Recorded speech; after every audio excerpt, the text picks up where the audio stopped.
안녕하세요. 김태훈의 현명한 투자자 방송 시작하겠습니다. 본 영상에서 다루는 내용은 투자 권유가 아니며 각개인의 투자 판단에 대한 책임을 지지 않습니다. 별도 SNS 채널 가입을 유도하거나 투자 권유 및 유료 리딩 서비스를 홍보하는 불법 사칭 계정에 유의하시기 바랍니다.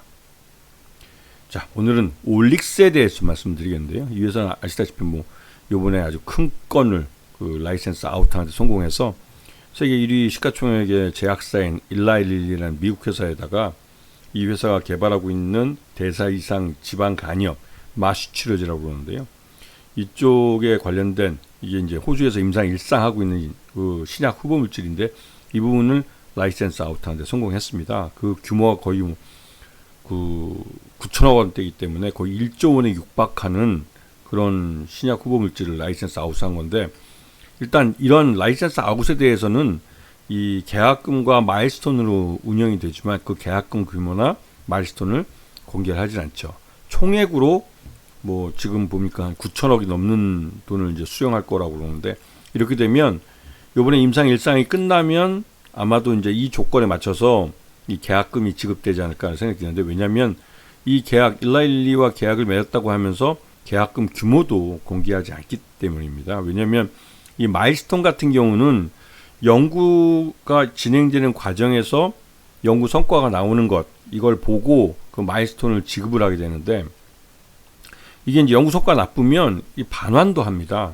그렇게 되면 그 이후로는 지금 총액을 9천억을 제시했어도 1조 원을 제시했어도 못 받는 돈이 되는 것이죠. 그렇기 때문에 이 계약건 자체는 완성되지 않은 계약입니다. 그리고 실제로 이 계약금으로 얼마를 주는지도 공개되지 않았는데, 일반적으로 이런 라이센스 아웃에서 굉장히 그 신약 후보 물질이 좋은 경우에는 이 계약금이 올라가죠.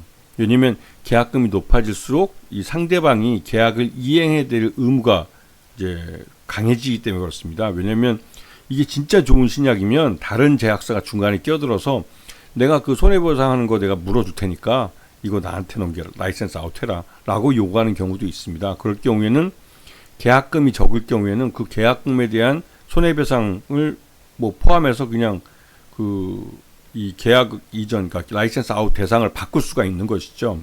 그렇기 때문에 진짜 좋은 성공 가능성이 있어 보이고 뭔가 좀 의미가 있는 그런 신약 후보 물질의 경우에는 이 계약금 자체를 아주 높여버립니다.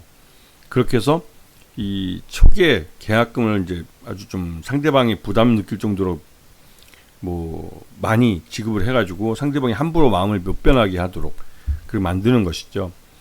하여튼 올릭스 파이프라인은 지금 시장에서 관심이 많은 그러한 파이프라인들을 갖고 있고, 이걸 임상 1상뿐만 아니라 2상하고 3상까지 이제 근처에 들어간 종목도 있을 만큼 이런 연구 성과를 내고 있는 그런 업체이기도 합니다.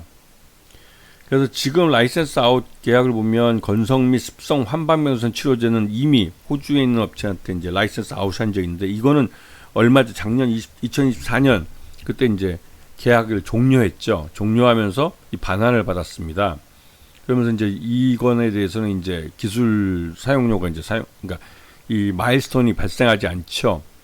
이렇게 이제 계약이 종료되는 경우 임상 결과가 처음 예상했던 것과 다르게 나올 경우, 아니면 이 약물의 효과가 기대에 못 미치는 경우, 여러 가지가 있겠죠. 이유가 부작용이 더 심하게 나왔다든가, 여러 가지 이런 연구 결과치를 갖고 추가적인 마일스톤의 지급 없이 계약을 종료하는 경우가 많습니다. 예전에는 이 계약금이나 마일스톤을 토해내는 그런 계약도 있었는데, 이제는 그런 건 없어졌죠. 특히 이 계약 규모가 클수록 그러한 계약 조건이 붙기도 합니다.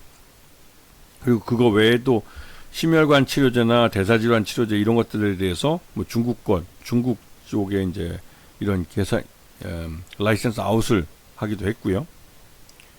그래서 작년 3분기 기준으로 봤을 때 기술 이전료, 즉 마일스톤이라고 중간에 이제 받게 되는 이게 56억 정도 된 것 같습니다. 그리고 이게 기술 이전 수익이라고 하기 때문에 이 기술 이전 수익이 마일스톤이 아직은 발생하고 있는 것을 볼 수가 있고요.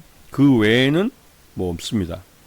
그런데 문제는 이게 작년 손익을 봤을 때 이게 작년 잠정 실적인데 매출은 56억인데 영업 손실이 309억이고 단기 순손실이 406억이에요.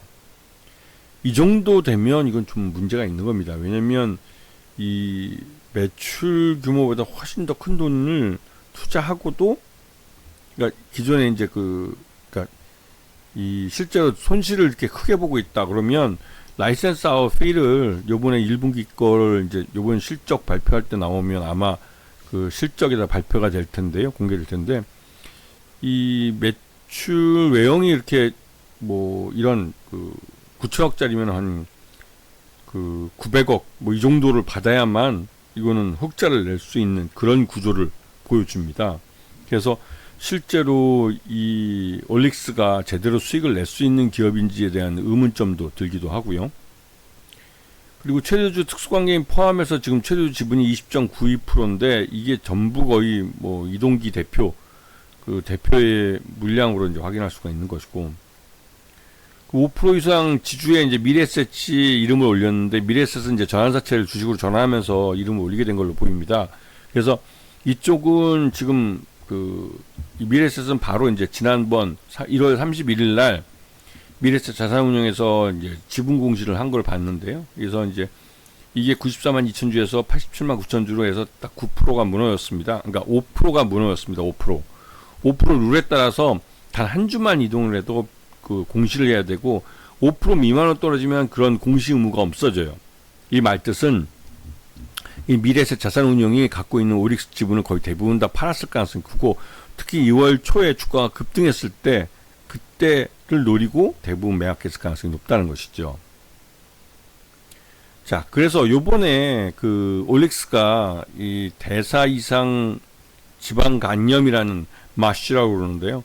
이 치료제 후보 물질에 대해서 라이센스 아웃을 성공한 것은 말 그대로 이제 이 회사의 업력, 그러니까 기술력 이런 것들을 보고 일라일리가 계약을 맺긴 했을 거겠지만, 실제로 이제 총 계약 금액 전체가 9,116억이라고 제시되고 있는데, 실제로 이거는 마지막까지 최종 임상을 끝내고 이 라이센스 피까지 다, 그러니까 계약금 플러스 마일스톤 다 해서 이게 6억 3천만 불이라는 거고, 실제로는 이 계약금 플러스 마일스톤이기 때문에 이 전체 금액이 다 들어온 건 아닙니다. 이건 마지막까지 임상을 다 끝내고 임상 3상에서 이 신약으로 후보물질로 인정을 받을 때까지 해서 이게 총 6억 3천만 불을 수령받게 된다는 의미이기도 하죠. 그렇지만 지금으로서는 계약금을 얼마로 했는지, 실제로 그런 이 마일스톤이 어떤 식으로 지급이 되는지에 대해서 구체적으로 이 영업 비밀이라고 해서 공개를 하지 않죠. 하지만 이제 우리는 이번 1분기에 이 오릭스가 계약금을 어느 정도 받았는지를 어렴풋이 이제 확인할 수가 있을 겁니다. 왜냐면 1분기 실적을 확인하면 그 기술 이전료를 얼마 받았는지 알 수가 있으니까요. 그래서 실제로 이 기술이 일라일리가 볼 때 얼마큼 성공할 수 있는 기술로 판단하고 있는지 여부도 확인할 수가 있는 것이죠. 자, 그렇지만 요번에 보시게 되면 이 회사가 건성 및 습성 환방변성 치료제 ORX301A에 대한 기술 이전 계약이 이제 그 상대방이 이제 임상 결과나 이런 것들 보고 실망했는지 권리를 반환한 적이 있어요. 그렇기 때문에 이 올릭스의 이런 임상에 대해서 좀 색안경을 끼고 보게 되는 경우도 있습니다. 왜냐면 이 2019년에 계약을 맺은 이 환방변성 이 치료제 같은 경우는 2024년 거의 뭐 한 5년 정도 지나서 이게 권리가 반환이 된 거예요. 그만큼 그 사이에 마일스톤이나 이런 건 좀 받았을지 모르겠지만, 네, 분명 문제가 있어 보이는 것이죠. 그래서 이러한 라이센스 아웃한 경우는 기술을 다시 반환받는 경우도 있다는 것을 염두에 두셔야 됩니다. 그리고 요번에 이 올릭스 같은 경우는 이 전환권 청구가 이제 행사됐는데, 요번에 2회차 전환사채입니다. 이런 2회차 전환사채고, 이게 그러니까 올 1월 3일 날 상장을 한 게 122만 주. 그다음에 올 3월 25일 날 상장하는 것은 52만 3천 주. 이렇게 해서 지난번 2회차 236억 남아있던 전환사채는 모두 주식으로 전환된 거죠. 앞으로. 근데 3월 25일 날 신주가 나오기 때문에 그때까지 지금 현재 주가에서 주가가 이제 자유낙하할 가능성이 있다는 생각이 좀 듭니다. 그런 면을 좀 주의해서 보셔야 될 것 같고요.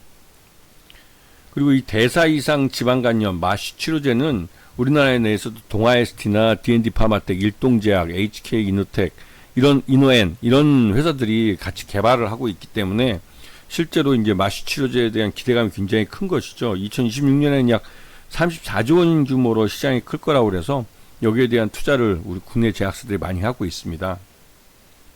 그리고 이 지금 보시면 기관 투자가들은 계속 매도를 통해서 차익 실현하는 걸 볼 수가 있습니다. 네. 그리고 지금 보시면 아시겠지만 지난 2월달 들어서 이 일라이릴리와의 계약을 통해서 주가가 급등을 했는데요. 이 급등하는 와중에 2회차 나머지 잔금, 이 전환사채의 잔금이 대거 이 행사돼서 주가가 이제 이때부터 한 2만원 미만 그 요번에 전환사채 가격까지 흘러내릴 가능성도 있습니다. 왜냐면 요번에 이 일라이릴리와의 계약으로 계약금이 들어왔을 거 가능성이 있어 보이긴 한데 그렇게 해서 계약금이 손실을 메꾸고 더 넘어설 정도로 크지 않으면 실제로 올릭스의 계속 사업 가치를 평가하기 굉장히 어렵죠. 왜냐면 이 계약금이 높지 않다는 건 일라이릴리도 이 기술이 그렇게 꼭 성공한다는 그런 확신도 없이 투자를 결정한 걸로. 그러니까 일단은 뭐 자기네 뭐랄까요, 일라이릴리가 이 기술을 사와서 실제로 뭐 성공한다 뭐 이런 생각까지는 또 아닌 것 같다라는 것도 이 계약금의 사이즈를 보면 알 수 있을 수도 있습니다. 그래서 최근 올릭스가 이제 요번에 이제 마취 치료제 말고도 다른 약이 또 있다라고 말을 해서 그런 막연한 기대감이 있긴 하지만 지금 시장에서는 이 올릭스가 적자 회사인데도 불구하고 그리고 이제 요번에 마취 치료제를 라이센스 아웃하는데 일라이릴리라는 미국 최대 제약사라는 나름대로 이제 라이센스 아웃을 할 때 이 기술을 객관적으로 평가할 수 있는 그런 회사 손을 잡았다는 데서 의미가 있긴 하지만 이게 일라이릴리의 계약금이나 이런 계약 조건들이 구체적으로 나오지 않았기 때문에 실제로 이게 이제 전환사채의 주식 전환을 유도하기 위한 주가 끌어당기기인지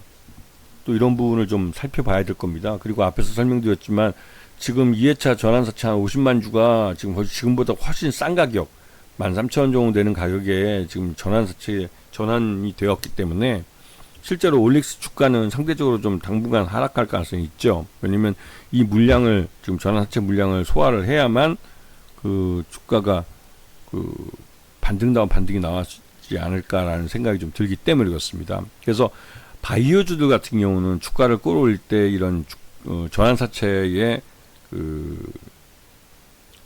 전환사채 이제 전환사채를 주식으로 전환시키기 위한 주가 끌어당기기를 하는 경우가 있는데 그럴 때 많이 사용되는 게 이런 라이센스 아웃 같은 호재성 재료죠. 라이센스 아웃은 그래도 거래 상대방이 있고 거래 상대방이 이 바이오 기술에 대해서 객관적으로 평가할 수 있는 일라이릴리 같은 회사라면 이 신약 후보 물질에 대한 성공 여부에 대해서 이제 어느 정도 신뢰의 마음을 가질 수 있을지는 모르겠는데 하지만 올릭스가 아직까지는 계약금이나 이런 것들을 구체적으로 밝히지 않기 때문에 과연 이게 총액은 9천 얼마가 되지만 이게 실제로 마지막 임상까지 마치고 돈을 다 한 9천억이 넘는 돈을 수령할 수 있을지 그거는 좀 두고 봐야 될 것 같습니다. 그래서 하여튼 이런 전환사채를 발행해 놓은 종목들은 급등을 했을 때 전환사채가 주식으로 전환돼서 나올 수 있기 때문에 그런 면을 좀 주의할 필요가 있는 것이죠. 아시겠죠? 자, 오늘 방송 여기서 마치겠습니다. 감사합니다.